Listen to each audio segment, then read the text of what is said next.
advanced studies, but unfortunately I come from the civil and environmental engineering department at UCL, so absolutely nothing to do with all this. But I do speak a few languages because I myself am from a very multicultural background, so it's quite hard to explain. I was born in Venezuela to a Colombian father of Russian origin, but then I have a British mom from North England who herself has an English mom from London, and then a Syrian father who himself is from Egyptian origin. So I have a little bit of everything. And I've lived in quite a few countries. I can't seem to settle in absolutely anywhere. And that's why I came to London, because London is a place that makes you feel welcome. One good thing is that I have 3 passports, so I've lived in Mexico for a very long time, so I have Venezuelan for whatever it's worth, but I do have it, I was born there. I have a Mexican passport, which now is quite useful because, you know, we can be on the other side of the wall, you know? As far away as Trump as possible. I'm personally thinking of subsidizing the wall, to be honest. And I also have a British passport, thanks to my mom and my great-grandma Victoria, who was not the Queen, but she was my great-grandma. And the plus side of that is that my British passport actually opens the door, or used to open the door, to another 27 countries it is. So it's pretty good for someone like me. That's why you know, I did vote to remain, I have to admit, because quite frankly I like the plan of moving around as much as possible and having as many doors possible open to me. So today I'm gonna play this instrument. He's called Jerry, so everyone meet Jerry, please. Jerry's a little bit shy, and because he has a problem, the same problem Canadians have. You know what defines a Canadian? Maybe all of you know. What exactly makes different a Canadian and an American? And now all the Americans want to be Canadian, just like we Brits, because I'm also Brit, we all want to be Irish, of course. No? My accent is a bit Irish, you know, I'm trying to get to that side of things. So what makes a Canadian Canadian? Does somebody know? Besides saying house and things like that, you know, that doesn't mean anything. Anyone can say house, you know, if you can say Hugo, you can say house. So what makes a Canadian Canadian? That fact that they're not American, that's the main thing. If you literally ask a Canadian, why are you Canadian? He says, because I'm not American. So this instrument, Jerry, has the same exact problem. So what do you think this instrument is by just taking a good long look at it? What is it? Huh? Ukulele. A ukulele. You see, I told you, Jerry, I'm sorry. Everybody thinks it's a ukulele. It's very, very offensive. Jerry is not a ukulele. He is a quattro. He hates being called a ukulele. The main thing that he always tells me is, I'm not a ukulele. So Jerry is not a ukulele. He is a quattro. A quattro is a Venezuelan instrument which was designed to play Venezuelan music. Today we're going to use it to play some other crap because I work with wastewater, so I work with crap. That's why we're going to talk about that. But Jerry, he's a quattro. Now, why do you think it's called a quattro? It's very original, actually. You think that Latin Americans are pretty original people because it's actually got 4 strings.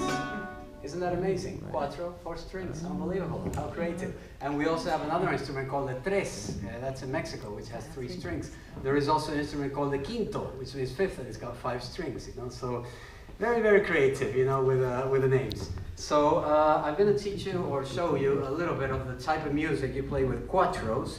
Not many people know about quattros, except that they're not a ukulele, and I will insist on this point over and over. Not a ukulele.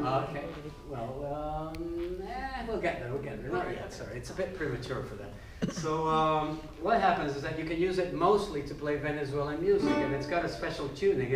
It's like the last 4 strings of the guitar, but then it goes down. I traveled through Iceland, actually, when I was a lot younger, which wasn't that long ago. I was actually backpacking through Iceland. I know not too many people do that, but it was, you know, a different thing to do. And I actually became quite famous in Iceland. I went to a town called Akureyri, and they actually hired me to play in the bar. Every single night they gave me free pizza, free drinks, anything I wanted, as long as I played this thing, and they announced it in Icelandic as eine 4-string guitar. So, you know, I was a 4-string maniac from Venezuela, which to them I was like very dark, talking about Playmobil or what it was.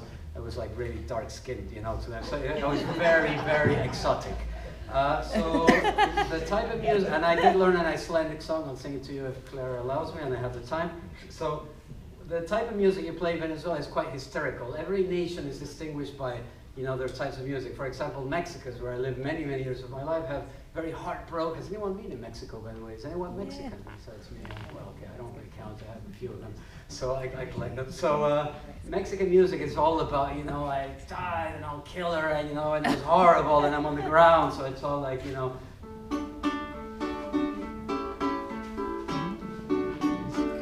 Ay, ay, ay, ay. Please sing with me. Canta y no llores. You can all say that, right? Ay, ay, ay, ay. Canta y no llores. Porque cantando se alegra cielito lindo los corazones. So it's all about corazón and heartbreak and horrible things, but very passionate, you know. Venezuelan music, on the contrary, is absolutely hysterical. So I'll sing you a little bit of Venezuelan music. So I gotta take this off because it's slipping and sliding. It's no strip show, it's just that it was really, really cold. Is anyone cold as well? Was it just me? I don't have a cap because I want to be cool and look like a rapper. I'm a bit too old for that. I just have a cap because it was really cold. So let me show you a little bit of Venezuelan music.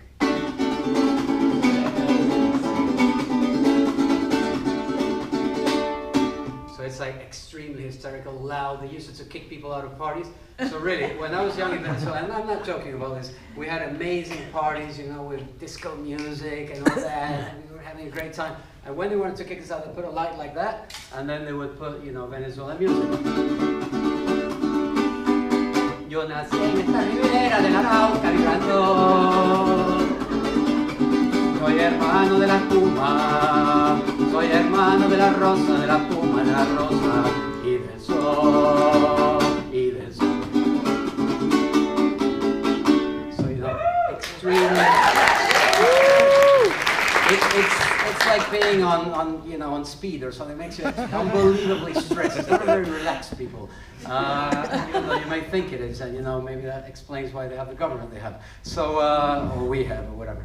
So I'm not really going to use this. I'm going to use the quattro to, you know, to sing a little bit about my work.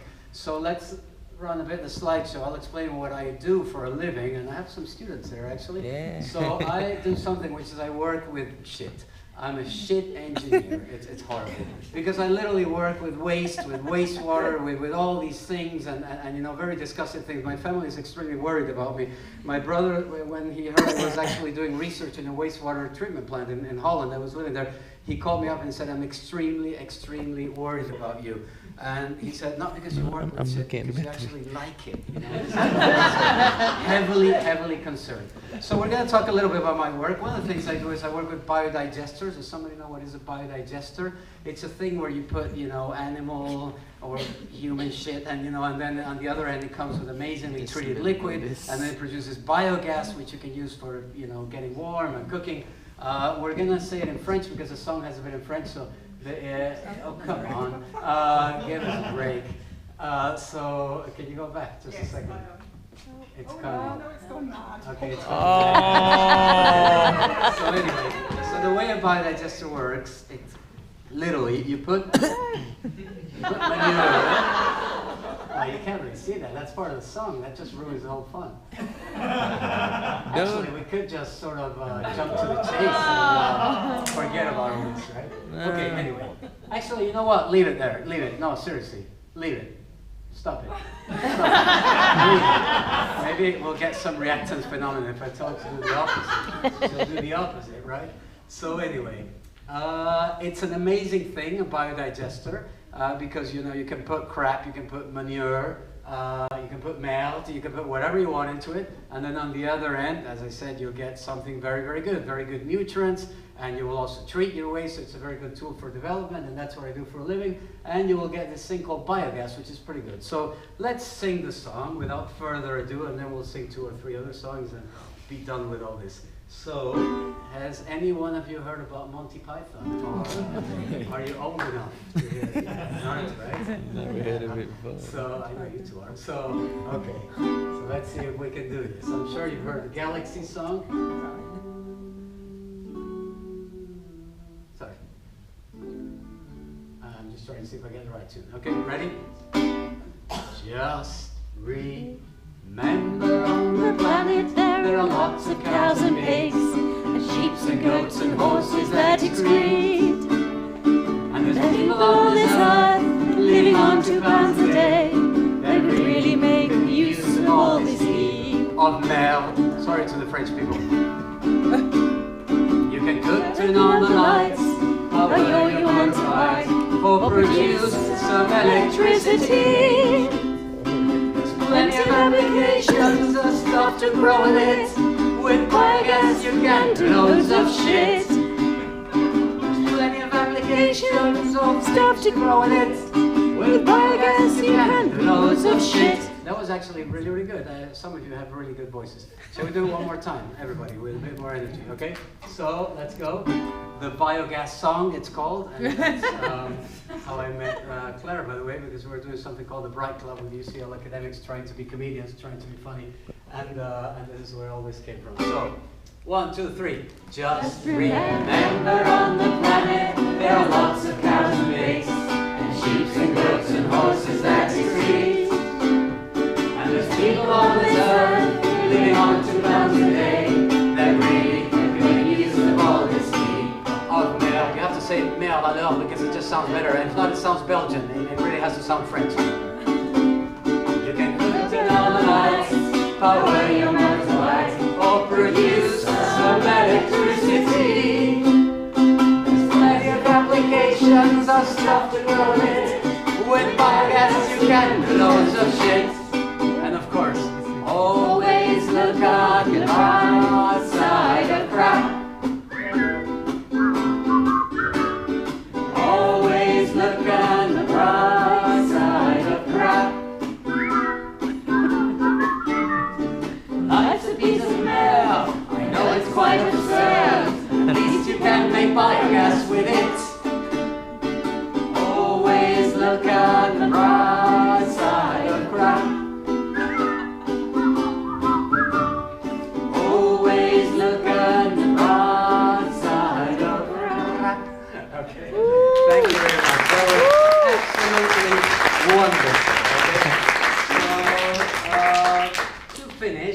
We could sing a song in Spanish. Is everyone up for that? Yes. But I don't have the lyrics. Do we still have time for that? I'm very good at very bad at timekeeping, actually, as my students, which are sitting here, very well know. So running over time. So this is a song I composed a very long time ago, and it's in Spanish, and it's called. Does somebody speak Spanish? Can you raise your hand if you speak Spanish? Does somebody pretend to speak Spanish? Does somebody think they speak Spanish? And because they saw faulty towers and they can say, una, dos, tres.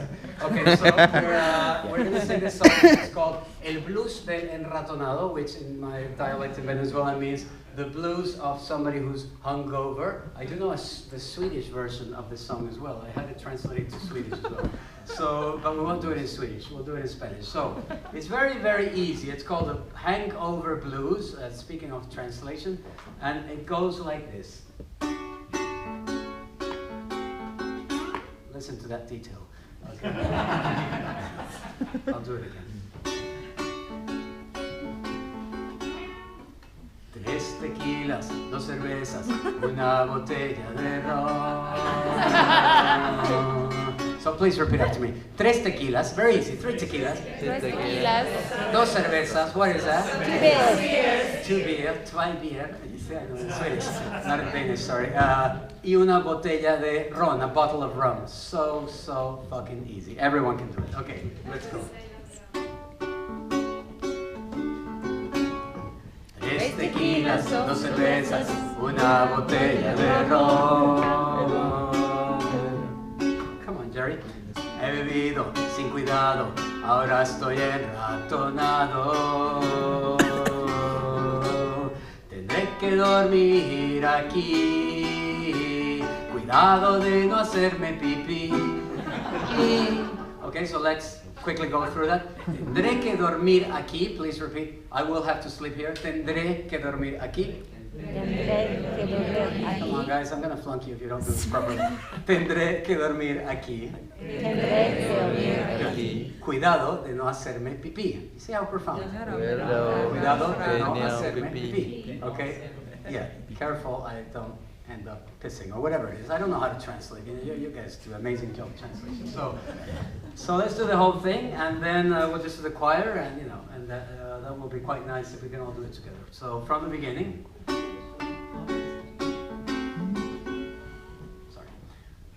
3 tequilas, 2 cervezas, una botella de ron.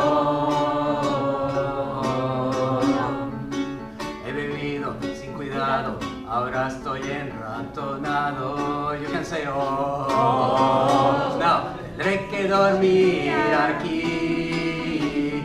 Cuidado de no hacerme pipí. Y a now everybody, 3 tequilas, 2 cervezas, una botella de ron. He bebido sin cuidado, ahora estoy enratonado.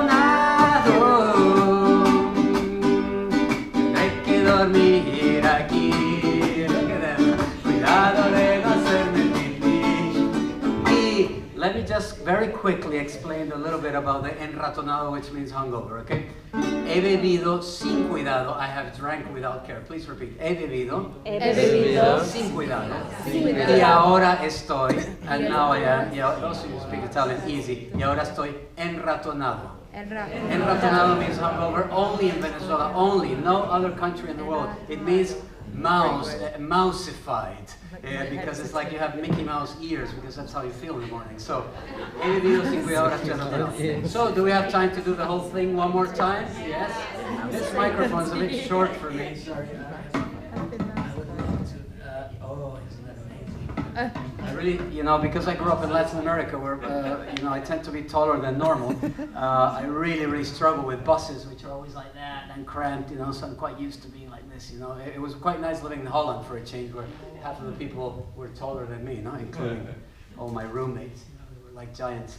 Okay, so let's go with this. Everyone together. El blues and enrotado. You're welcome to clap, to go like this, to stand up, to do whatever you think is necessary to warm up. Okay? Ready? I'm ready. Let's not do that. Okay. 3 tequilas, 2 cervezas, una botella de ron.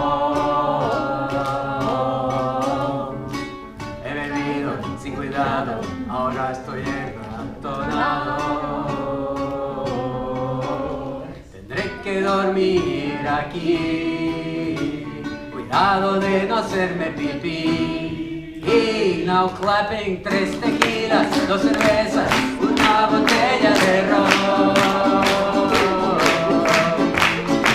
He bebido sin cuidado, ahora estoy enratonado. Come on, you can get up and dance. Tendré que dormir aquí. Cuidado de no hacerme pipí. 3 tequilas, 2 cervezas, una botella de ron. He bebido toda la noche, ya no podré usar mi coche. Tendré que dormir aquí. Cuidado de no hacerme pipí. No, 3 tequilas, 2 cervezas, una botella de ron. He bebido sin cuidado, ahora estoy enratonado. Tendré que dormir aquí. Voy a conducir así. Y 3 tequilas, 2 cervezas, una botella de ron. He bebido toda la noche, ya no podré usar mi coche. Pero a pesar de todo, soy feliz. And the very last time, 3 tequilas, 2 cervezas, una botella de ron. He bebido sin cuidado, ahora estoy enratonado. Tendré que dormir aquí. Voy a conducir así. Okay. Thank you so much, everyone. That was really amazing. So, I guess it's time for more Macbeth, or I don't know what's coming up. Thank you. Smile, Ilan. Smile.